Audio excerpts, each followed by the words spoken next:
Guys, we got a crazy windy start to the day out here today. Looking forward to getting out there and seeing what we can do, but I don't know that today is going to be really helpful to my tournament. But we're out here on Lake Havasu today.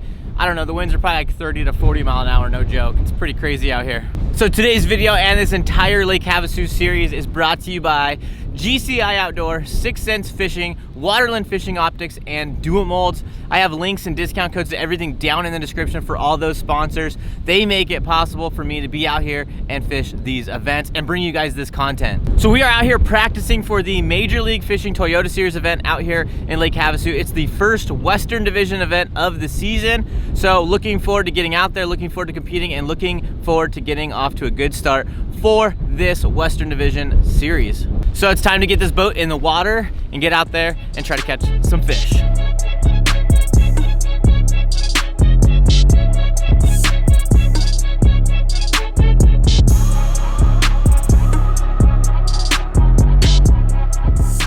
Well guys, we're on the water and it's still pretty windy. It's gonna be bumpy out there. Gonna have to put the cameras away because we're probably gonna get a little bit wet, which is good, which is fine because we got the BuckNBas bibs on and I got my 6th Sense blade jacket on. It's gonna repel some water as well. I wanted to give this thing a shot. Normally I'd be wearing my BuckNBas rain gear complete set, but I wanted to try out the blade 6th Sense jacket today.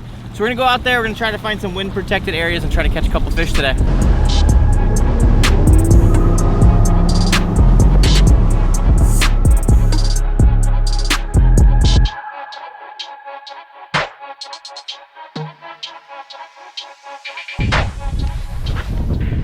So because the wind's so bad today, I had to go find some wind protected areas, and I decided to start off with the jerkbait.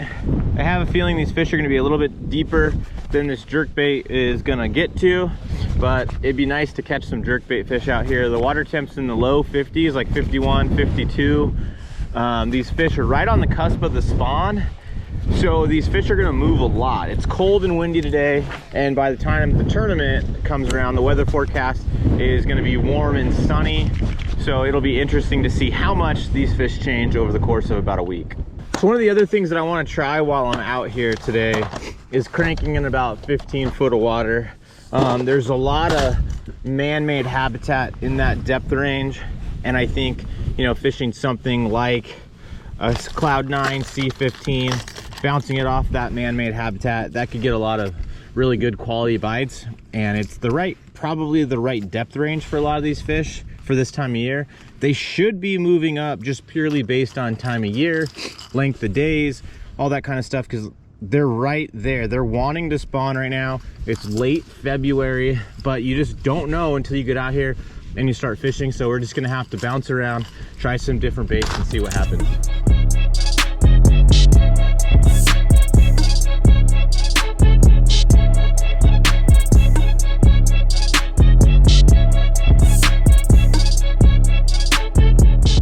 Guys, it's cold out here.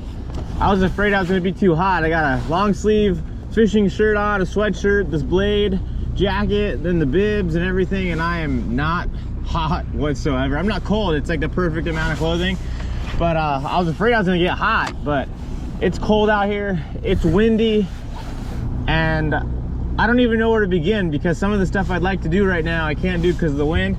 So we just have to make the best of it and just keep plugging along and see what happens. I don't even know if I'm gonna catch fish today. Cold north wind, cold water, deep fish. I think these fish are out on these points still. I think they're still kind of in their winter patterns. I'm not exactly sure. Haven't been out here long enough to know for 100%, but that's the way it's looking so far. Oh, there's one. I got one on. What do I got though? Cranking them on that C15 on the outside of this point. Oh, I got a good largemouth. Good largemouth in the boat. Oh yeah, that's a good one. That's a good one, guys. Check that thing out right there. C15 right in the face. Maybe a little 3-4 pounder. There we go. I could do some of that. I could do some cranking. Love to do some cranking. Look at that thing. Right in the mouth. Perfect. Jank juice. There you go, bait man. I like that. I like that. All right, well, it's time to put this guy back. Give ourselves a little waypoint. Secondary point coming into this big spawning bay. This fish is exactly where it should be. Get a little release action. See you later, buddy. Let's catch you again. Tournament day. Well, guys, not gonna lie, that's the kind of fish that we need out here at Lake Havasu. We need those 3 to 4 pounders, and we need about 5 of them this time of year.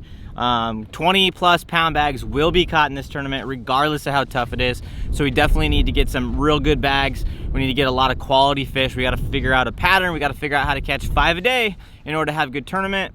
You don't have to always have limits to have a solid tournament out here, but if you want to be top 10, you want to win one of these things, you got to have solid limits every single day. These guys smash them out here on Havasu. Well, that is a good sign that these fish are on these secondary points. It's really where they should be, coming into these spawning flats. Hopefully that's the start of a pattern, because if it is, we might be able to follow these fish throughout the week. But it also tells me that some of these fish are getting real close to spawn. It's any day now, and we're really gonna have to pay attention. Catching a good quality pre-spawn fish like that is important. You can really tell that it's pre-spawn by the size of its belly. It hasn't laid any eggs, it's not skinny, and just a good sign. Hopefully that's just not a one-time deal. Hopefully we can get another bite and kind of just get an idea that these fish are on these secondary points coming in these spawning bays. So what I want to do right now is identify what that fish was holding on. I'm going to see if I can identify what's on that secondary point. Maybe it's a grass patch, brush pile, man-made structure, something like that, to see if I can start putting the details together for the pattern and not just be satisfied with secondary point. What about that secondary point made that fish want to hold on it? So I'm going to idle over there and see what is down underneath the water.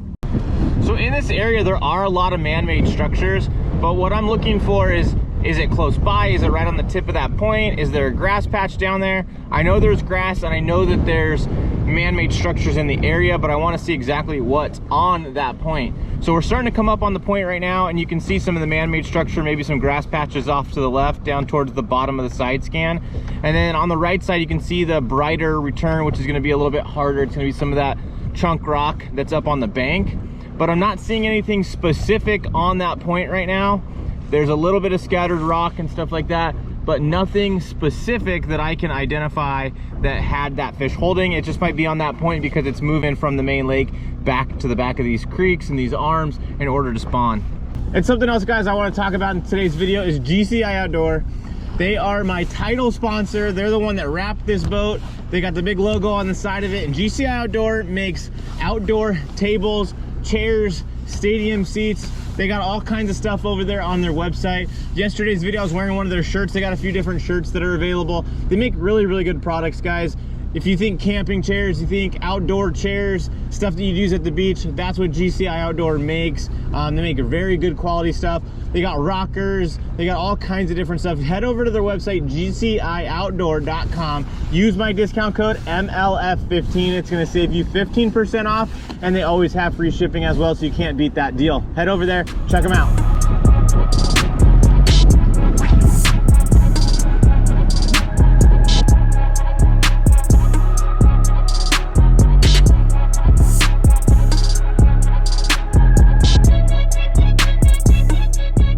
Well, it's been pretty tough out here. I switched it up and started doing a little bit of finesse stuff, and it's just not happening out here. It's just really tough. Pretty cold still, water's staying cold, and it's just tough fishing out here.